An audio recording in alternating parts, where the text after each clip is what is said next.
नमस्कार, बनरसिया भोजी reaction channel पे आप सभी लोगों का स्वागत है और आज का वीडियो बहुत ही खास होने वाला है क्योंकि आज का वीडियो उन कांग्रेसी चमचों के मुंह पे तमाचा पड़ने वाला है जो ये बोलते हैं कि कांग्रेस ने बहुत कुछ किया है। तो बहुत कुछ करने वाली कांग्रेस ने आज वह कांड कर दिया जो आज तक 70 सालों में किसी भी राजनेता ने नहीं किया था। तो उस वीडियो को हम आपके सामने लेकर आए हैं। उस वीडियो को हम आरजे रौनक के यूट्यूब चैनल से लेकर आए हैं और उस चैनल को आप चाहे तो डिस्क्रिप्शन में जाकर उसे देख सकते हैं। उनका ओरिजिनल लिंक वहां पर आपको मिल जाएगा। चलिए उस वीडियो को स्टार्ट करते हैं। जो कांग्रेसी कहते हैं कि राहुल गांधी की पार्टी में कोई ऐसा नेता नहीं है जो करप्शन करता हो, तो चलिए इस वीडियो को स्टार्ट करते हैं। अच्छा, आज का जो अपने प्रोग्राम है ना, वो हम इरफान भाई के उस वीडियो से शुरू करेंगे, ठीक है? ये वाला। हाँ, क्या बात है सर, क्या बात है सर। भाई, कांग्रेसियों ने साबित कर दिया है कि वोट भले ही उन्हें कम पड़े मगर नोट आज भी सबसे ज्यादा इन्हें ही पड़ते हैं। कांग्रेस ने प्रूव कर दिया है कि सरकार भले ही हमारी 4 राज्यों में ना हो, सांसद भले हमारे 50 भी चुनकर ना आते हो, मगर सबसे ज्यादा माल तो आज भी हम ही कूट रहे हैं। और एक बार वो वीडियो दिखाओ भाई, और एक बार इरफान भाई का वीडियो। क्या बात है सर, क्या बात है सर। खबर है कि उड़ीसा और झारखंड में कांग्रेस के राज्यसभा सांसद धीरज साहू के यहाँ पर रेड पड़ी है और अब तक इस रेड में 300 करोड़ रुपए मिल चुके हैं। जी हाँ, 300 करोड़। ये इनकम टैक्स के इतिहास की सबसे बड़ी रेड मानी जा रही है। आज तक किसी रेड में सिंगल आदमी के पास इतना कैश नहीं मिला है और बड़े गर्व के साथ बताना पड़ रहा है कि फाइनली जब ये रिकॉर्ड बना तो इसका क्रेडिट एक कांग्रेस नेता को ही गया। और एक बार इरफान भाई का वीडियो तो बनता है बाबा। क्या बात है सर, क्या बात है सर। जी हाँ, अगर कांग्रेसी नेता के अलावा कोई और ये रिकॉर्ड बना लेता तो कांग्रेस की सदियों पुरानी गौरवशाली भ्रष्ट परंपरा का बड़ा अपमान हो जाता। ये मुद्दा कांग्रेस के लिए इसलिए भी गर्व का विषय है क्योंकि बहुत से लोग डाउट करने लगे थे कि ऐसा तो नहीं कि सत्ता से दूर होकर कहीं कांग्रेस के लोग भ्रष्टाचार करना भूल गए हैं। लेकिन ना, धीरज साहू जी की अलमारियों ने ऐसी गंदी सोच रखने वालों के मुंह अपनी अलमारियां खोलकर बंद कर दिए हैं। कांग्रेस ने बता दिया है कि एक तैराक 10 साल भी पानी में न उतरे तो भी वो तैरना नहीं भूलता। शेर बूढ़ा हो जाए तो भी वो शिकार करना नहीं भूलता। क्या समझे? कभी कभी गोलमाल भी हो जाता है, ठीक है। लोग बता रहे हैं कि अभी तक सिर्फ 10 कमरों में रखी अलमारियों की काउंटिंग हुई है। अभी तो 10 कमरे और कई लॉकर और खुलने हैं। शक है कि अगर वो खुलेंगे तो ऐसा ना हो कि उनमें से पैसों के साथ एक आध देश न निकल आए। नहीं, पैसा ही पैसा होगा। पता लगा कि अलमारी के किसी लॉकर में स्विस बैंक गिरवी रखा हो। खबर तो ये भी है कि पाकिस्तान वाले बोल रहे हैं कि चाहो तो कश्मीर के साथ साथ बलूचिस्तान भी हमसे ले लो, बस बदले में धीरेन्द्र साहू की एक आध अलमारी दे दो बाबा।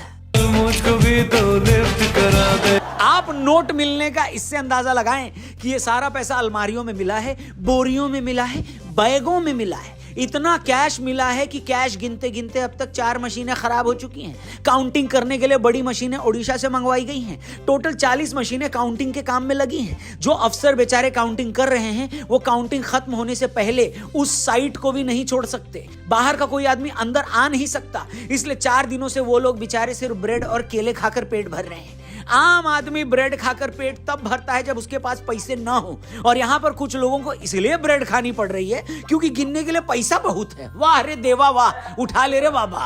अरे देवा। बीजेपी के सांसद निशिकांत दुबे जी दावा कर रहे हैं कि धीरज साहू के पास 2000 करोड़ रुपए तक मिल सकते हैं। वो इस घोटाले का कनेक्शन गांधी परिवार और कांग्रेस से बता रहे हैं। जिस धीरज साहू के यहाँ छापा पड़ा है उनकी अब तक कोई खबर नहीं है। तो कौन है ये धीरज साहू, कैसे आया इनके पास इतना पैसा, कैसे इस छापेमारी को भारत के इतिहास की सबसे बड़ी रेड बताया जा रहा है? इन सारे सवालों पर आइए खुलकर बात करते हैं और इस वीडियो को शुरू करते हैं। प्लीज वीडियो अगर मजेदार लगे तो प्लीज इसे दबा के शेयर करना, चैनल को भी सब्सक्राइब करना। तो वीडियो शुरू करें। केजरीवाल जी, अगर इजाजत हो तो करो फिर। नमस्कार दोस्तों, आप देख रहे हैं फनतंत्र, मैं हूं रौनक। दोस्तों, राहुल गांधी पिछले 4 सालों से बीजेपी की सरकार को सूट बूट की सरकार बता रहे थे। वो पीएम मोदी पर लगातार इल्जाम लगाते हैं कि अडानी और अंबानी के लिए वो काम कर रहे हैं। पिछली सरकार में भी उन्होंने बीजेपी पर राफेल डील में घोटाले का इल्जाम लगाया था, जिसके लिए उन्हें बाद में सुप्रीम कोर्ट में बिना शर्त माफी मांगनी पड़ी थी। कुल मिलाकर कांग्रेस और राहुल ने बीजेपी को करप्ट बताने के लिए कई इल्जाम लगाए, मगर 9 सालों तक वो इन आरोपों को एस्टैब्लिश नहीं कर पाए। और ऐसे वक्त जब लोकसभा इलेक्शन में 5 महीने का वक्त भी नहीं बचा है, एक कांग्रेसी सांसद के पास से 300 करोड़ रुपए कैश मिलने से करप्शन पर पूरे का पूरा नैरेटिव ही बदल गया। मजा आया, बिल्कुल मजा आया राहुल जी, बिल्कुल मजा आया। सवाल यह है कि एक पार्टी के सांसद के पास इतना पैसा आया कहां से? धीरज साहू और उनकी फैमिली सालों से शराब के बिजनेस में है, फिर भी इतना पैसा अलमारियों में क्यों छिपाया गया? क्या यह सारा पैसा धीरज साहू का है या इसका कांग्रेस पार्टी से भी कोई लेना देना है? क्या इन पैसों को इनकम टैक्स वालों से छिपाकर अलमारियों में रखा गया था या फिर अगले साल होने वाले चुनाव से पहले इसे खपाया जाना था? ये ऐसे सवाल हैं जिनका जवाब हर कोई ढूंढ रहा है। इससे पहले कि हम उन सवालों पर आएं और इन बड़े बड़े लोगों की बात करें, आपको बता दूं कि अगर मेरी तरह आपकी भी अलमारी में पैसों की बजाय सिर्फ फटी हुई बनियान मिलती है तो आइए आपकी थोड़ी किस्मत चमका देते हैं। जी हाँ, आपके पास मौका है सिर्फ ₹1 में iPhone 15 जीतने का। इसके लिए आपको डिस्क्रिप्शन में जाना है, लिंक दिया उस पर क्लिक करके My 11 सर्कल आपको डाउनलोड करना है। India versus south Africa T20 match की टीम बनानी है, गिव अवे कॉन्टेस्ट ज्वाइन करना है, एंट्री फीस सिर्फ ₹1 है। यहां अगर आपकी टीम बेहतर परफॉर्म कर गई तो आप जीत सकते हैं एक ब्रांड न्यू iPhone 15, यानी दुनिया का बेस्ट फोन सिर्फ ₹1 में। लेकिन जल्दी करो, ये कॉन्टेस्ट सिर्फ पहले मैच के लिए है और सिर्फ जो लिंक मैंने डिस्क्रिप्शन में दिया वहां से एक्टिवेट होगा। एंट्री लिमिटेड है, इसलिए जल्दी से ₹1 में अपनी टीम बना डालो। टीम बनाने में मैं आपकी हेल्प करूंगा। आरजे रौनक नोपो चैनल पर टीम बनाकर वीडियो डाली गई, वहां से देखकर समझ लेना, उसका भी लिंक मैंने डिस्क्रिप्शन में डाला है। लेकिन इन सबसे पहले आपको My 11 सर्कल आपको डाउनलोड करना है, तो जल्दी से करिए और वीडियो में आगे बढ़िए। और बात करते हैं फिर से इंडियन हिस्ट्री की सबसे बड़ी रेड की। यार बात यह है ना कि आपको या मुझको अगर हमारी सर्दी वाली जैकेट में भी पिछले साल का रखा 500 का नोट मिल जाए ना, तो खुशी के मारे हमको 3 दिन तक नींद नहीं आती। 2 दिन तक अमिताभ बच्चन सपने में आकर हमसे पूछ रहे होते हैं कि तो बताइए श्रीमान क्या करेंगे आप इस धनराशि का।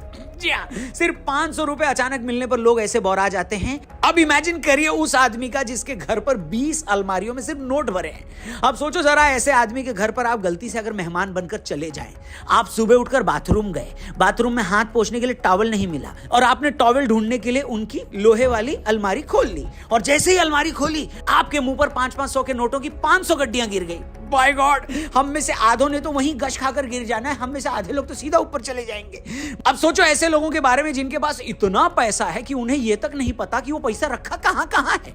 धीरज साहू की फैक्ट्री पर छापा पड़ा तो पता है उनके कई एम्प्लॉइज ने 500-500 के वो नोट फाड़ने लगे। इनकम टैक्स की टीम ने बताया कि कुछ नोट इतने वक्त से अलमारी में रखे थे कि नोटों की गड्डियों में ओस आ गई और नोट आपस में चिपक गए। हे भगवान, उठा ले रे देवा, उठा ले, और बताया नहीं जा रहा मुझसे। मुझे उठा ले या फिर मुझे घर से उठाकर धीरज साहू की एक आध अलमारी में बंद कर दे, ये बढ़िया रहेगा नहीं? बट सीरियसली यार, ये टैक्स की चोरी किसी नॉर्मल बिजनेसमैन ने की होती, अगर ये टैक्स चोरी का पैसा है तो भी समझ में आता है कि ये सभी एक ही थाली के चट्टे बट्टे होते हैं। मगर यही काम अगर एक सांसद करे, वो भी 3 बार का राज्यसभा सांसद, तो आप समझ सकते हैं कि ये कितना बड़ा क्राइम है। आप देश की संसद में बैठे हैं, जहां जनता की भलाई के लिए आप पॉलिसी बना रहे हैं, लोगों के मुद्दे उठा रहे हैं, संविधान पर हाथ रखकर आपने शपथ खाई है, और असल जीवन में आप क्या खा रहे हैं? करोड़ों की टैक्स चोरी कर रहे हैं। वो टैक्स जो सरकार के पास जाना था, वो सरकार जो आखिर में इसी पैसे को जनता पर खर्च करती, वो जनता जिसकी भलाई के लिए आप संसद गए थे। और जब आप खुद ही करोड़ों की टैक्स चोरी कर रहे हो तो इससे बड़ा गुनाह आप और क्या कर सकते हो? ये ऐसे ही है जैसे एक बाप रात को भूख लगने पर अपने ही बच्चे की बोतल से दूध निकाल कर पी जाए।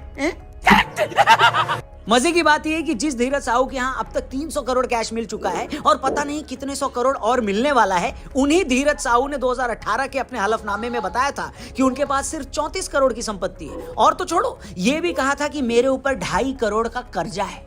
मतलब जो आदमी अपनी अलमारी में रखे कच्छों में भी 20-20 करोड़ दबा के बैठा है, वो खुद को 2.5 करोड़ का कर्ज ही बता रहा है। जो आदमी छींक दे तो अच्छी उसके नाक से 30-40 करोड़ के नोट निकल आए, वो अपनी टोटल संपत्ति 34 करोड़ डिक्लेयर कर रहा है। अब इससे बड़ी बेइज्जती पैसे की और क्या हो सकती है, नहीं?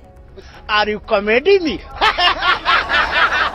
अब ये एक ऐसे पैसे वाले हैं और एक हम लोग हैं। हमारी जब 7,000 तनख्वाह होती है तो हम रिश्तेदारों को 10,000 बताते हैं। शादी पर 2 लाख लगाते हैं तो लोगों को 10 लाख का ढिंडोरा पीटते हैं। 50,000 की एक्टिवा लेकर आते हैं तो इंस्टा से लेकर फेसबुक पर उसकी फोटोएं डालकर दुनिया को हिला डालते हैं। और एक ये है भैया, दुनिया को ये तक नहीं बता सकते कि कितना पैसा कमा कर बैठे हैं। भाई जब बता नहीं सकते तो ऐसी दौलत का फायदा क्या? पैसे नहीं संभल रहे हैं आपसे तो हमको बता दो ना भैया, हम अभी रिक्शा करके आएंगे, बोरे में भरकर ले जाएंगे पैसे। मगर यूं अलमारियों में रखकर पैसे की बेइज्जती मत करो। वैसे भी हम मिडिल क्लास लोग अलमारी में पैसे नहीं, अपनी 10वीं और 12वीं की मार्कशीट संभाल कर रखते नहीं भैया। Are you comedy me? खैर मजाक अपनी जगह है, मगर ऐसा देश जहां आज भी बड़े पैमाने पर लोग जरूरत भर का भी नहीं कमा पाते, छोटी छोटी बीमारियों में बिना इलाज के मर जाते हैं, कुछ 100 रुपयों के लिए दिन रात मजदूरी करते हैं, पैसों की कमी के चलते अपने बच्चों को स्कूल नहीं भेज पाते, ऐसे मुल्क में सांसदों को करोड़ों रुपए छिपाकर अलमारियों में रखना देश के कानून से ज्यादा उस गरीब जनता का मजाक है। बताइए जरा, इसी सांसद के इलाके में ऐसे कितने ही माँ बाप होंगे जो त्योहारों पर अपने बच्चों को नए कपड़े नहीं दिलवा पाते होंगे?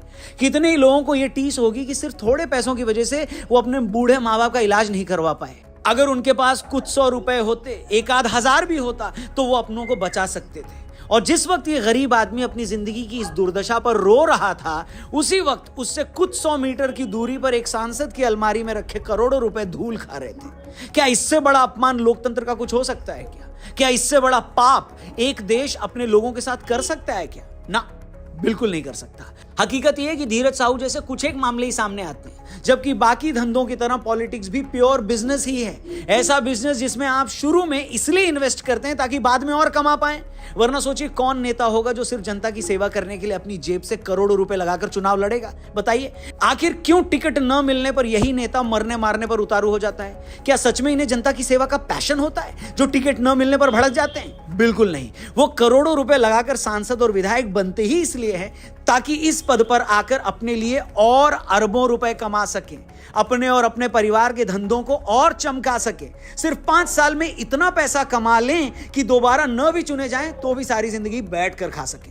यही नहीं, अभी और सुनिए।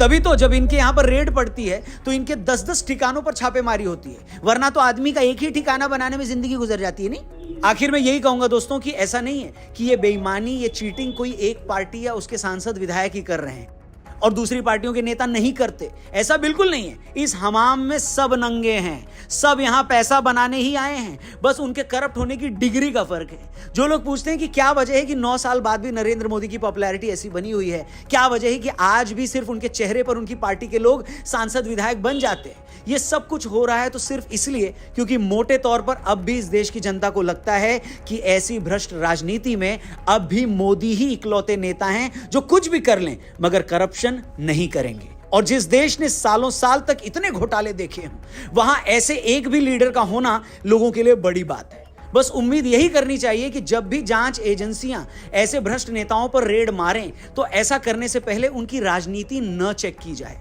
अगर ऐसी जांचों में पकड़े जाने वाले अगर सिर्फ एक पार्टी या एक साइड के होंगे तो जनता में यही मैसेज जाएगा कि सरकार को भ्रष्टाचार नापसंद तो है मगर दूसरों का, सिर्फ दूसरों का। उम्मीद करते हैं कि प्रधानमंत्री और सत्ता में बैठे लोग ये सब सुन रहे होंगे। बाकी आपकी इस मामले में क्या राय है? उन नेताजी के लिए अगर 2 शब्द लिखना चाहें तो कमेंट सेक्शन खुला हुआ है, भर डालिए, बिंदास लिखिए जो आपके मन में सबसे पहला विचार आ रहा है ऐसे नेता के बारे में। और ये वीडियो अगर आपको सचमुच अच्छी लगी हो, सही लगी हो, तो इसे और भी लोगों तक प्लीज जरूर पहुंचाइएगा, शेयर करिएगा। बाकी जाने से पहले डिस्क्रिप्शन में आपके लिए माई 11 सर्कल ऐप का लिंक दिया है, उस पर क्लिक करके इस ऐप को डाउनलोड करिए। इंडिया साउथ अफ्रीका सीरीज है, पहला मैच, उसके लिए अपनी टीम बनाइए, गिव अवे कॉन्टेस्ट में ₹1 में iPhone 15 जीतने का मौका पाइए। इसके अलावा भी कई सारे प्राइजेस हैं, बस ऐप डाउनलोड करो। पर याद रखना, This game involves an element of financial risk and may be addictive. Please play responsibly and at your own risk. बाकी जाने से पहले हमारे चैनल को जरूर सब्सक्राइब करिएगा, फेसबुक पे देख रहे हो तो पेज को लाइक करिएगा, इंस्टाग्राम और टेलीग्राम पे भी राम राम बोलिएगा। और एक बार रिक्वेस्ट करता हूँ, वीडियो सही लगी हो तो इसे दोस्तों, यार और रिश्तेदारों से जरूर शेयर करिएगा। थैंक यू फॉर वॉचिंग, जल्दी मिलते हैं। जय हिंद, जय भारत। इस वीडियो में साफ साफ मैसेज यही है कि धीरज प्रसाद साहू के घर पे और जो उनके ठिकानों पे जो छापेमारी पड़ी, क्योंकि आज तीसरा चौथा दिन है, आज धीरज साहू के घर पे जो रेड पड़ी है चौथा दिन है आज, और लगातार उनके घर से उनके ठिकानों पर सिर्फ अलमारियों से भरी नोट की गड्डियां निकल रही, धड़ाधड़ निकल रही हैं। और इसके ऊपर ना तो कोई दरबारी मीडिया अभी तक कोई न्यूज बनाया है, ना कोई उस पर एक शब्द बोला है। मैं ये नहीं कहता है कि सारे पक्ष सिर्फ उन्हीं के मत से होते हैं, ऐसा कुछ नहीं है। क्योंकि विपक्ष में जो है भाई, अगर जो हम तो यही कहते हैं कि मोदी जी के सरकार में अगर कोई भी, चाहे वो बीजेपी का हो, चाहे वो कांग्रेस का हो, चाहे वो सपा का हो, बसपा का हो, जेडीयू का हो, चाहे वो किसी भी पार्टी का नेता हो, अगर उसके यहाँ पर अगर करप्शन हुआ है तो उसके घर पे रेड होनी चाहिए।